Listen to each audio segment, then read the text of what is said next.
सर्वांना नामविस्तार दिनाच्या हार्दिक शुभेच्छा। मी भीमराव बनसोड, सरचिटणीस लाल निशाण पक्ष महाराष्ट्र। बंधूंनो, आता 14 जानेवारीला नामविस्तार दिन आहे। खरं म्हणजे तो नामांतर दिन असायला हवा होता, पण नामांतर दिनाच्या ऐवजी तो नामविस्तार दिन झाला। त्याचं कारण म्हणजे महाराष्ट्रातील व मुख्यतः मराठवाड्यातील सवर्णांनी डॉक्टर बाबासाहेब आंबेडकर या ज्या विद्यापीठाला डॉक्टर बाबासाहेब आंबेडकरांचे नाव देण्यास विरोध केला, 1978 साली महाराष्ट्र विधानसभेमध्ये याबाबतचा ठराव पास झाल्याबरोबर संध्याकाळपासूनच संपूर्ण मराठवाड्यात दलितांवर, दलितांच्या वस्त्यांवर सवर्णांनी हल्ले केले, जाळपोळ केली, लुटालूट केली। त्याचबरोबर अन्याय, अत्याचार आणि महिलांवर बलात्कार सुद्धा केले।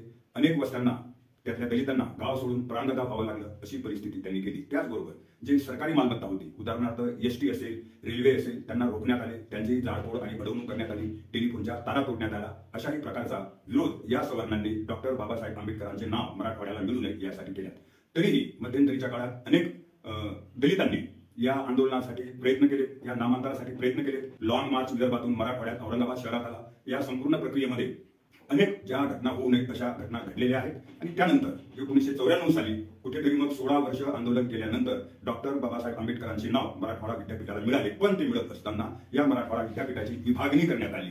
औरंगाबाद असेल, बीड असेल, जालना असेल, असे काही जिल्हे या विद्यापीठाला जोडण्यात आले आणि विभागणी करून नांदेड, लातूर, उस्मानाबाद यासारखे जिल्हे, नांदेडला स्वामी रामानंद तीर्थ यांच्या नावाखाली दुसरं विद्यापीठ स्थापन करण्यात आलं आणि अशा रीतीनं विभागणी करण्यात आली। ही गोष्ट तशी म्हणजे बरी नाही, पण ती एक प्रकारची तडजोड होती आणि दलित नेतृत्वाने, दलित जनतेने ती एक प्रकारे मान्य केलेली आहे। ते झाल्यानंतर सुद्धा महाराष्ट्रातील दलित जनतेवर अन्याय, अत्याचार कमी झाले अशातला भाग नाही। त्यांना ज्या काही राखीव जागा मिळत असतील, त्यांनी शैक्षणिक सवलती, नोकरीतल्या सवलती, त्याचबरोबर प्रमोशनच्या सवलती, आता खरं तर वेगवेगळ्या ह्या सवलती सध्याचे सरकार आणि या पूर्वीचे सरकार सुद्धा वेगवेगळ्या प्रकारे कमी करत आहे। त्यांच्यावर गडांतर येत आहे। सुप्रीम कोर्टाचे निर्णय सुद्धा या रिझर्वेशनच्या विरोधातच लागत आहे। अशी परिस्थिती आहे आणि दलितांचे हक्क जे डॉक्टर बाबासाहेब आंबेडकरांनी संविधानात तरतुदी करून केलेल्या होत्या, त्याही हळूहळू या नवीन आर्थिक जागतिकीकरणाच्या धोरणातून कमी होत आहे। एवढंच नाही तर प्रत्यक्ष सवर्णांच्याकडून दलितांवर अन्याय, अत्याचार चालूच आहे। त्याचं ज्वलंत उदाहरण द्यायचं असलं नाम विस्तार दिनाच्या नंतरचं, तर ते खैरलांजी असं म्हणता येईल। त्याच्यामध्ये सुरेखा खोतमांगे आणि त्याच्या सगळ्या कुटुंबियावर अन्याय, अत्याचार झालेला आहे, त्यात त्यांचे खून झालेले आहेत, बलात्कार झालेले आहेत, अशा सगळ्या बाबी घडलेल्या आहेत। त्यानंतरही मराठवाड्यात नगर जिल्ह्यात जवखेडा असेल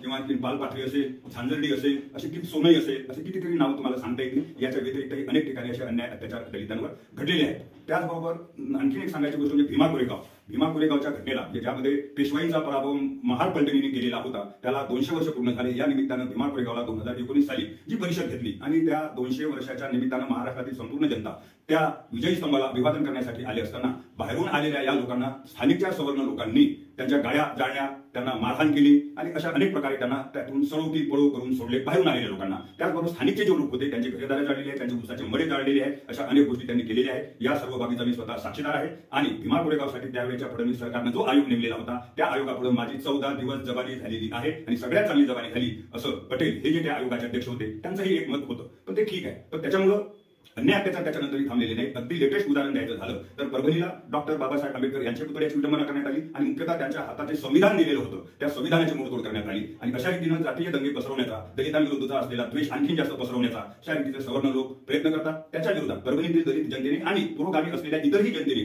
जे परभणी बंदरापाल दिलेला होता, त्या दरम्यानच्या काळात एक विद्यार्थी जो पुण्याला कायद्याचं शिक्षण घेत होता, सूर्यवंशी नावाचा, त्याला पोलिसांनी अटक केली, पोलीस कोठडीत नेलं आणि त्याला तिथे इतकं मारलं की त्याच्यातच त्याचा जीव गेलेला आहे, असा पोस्टमार्टमचा रिपोर्ट सुद्धा आहे।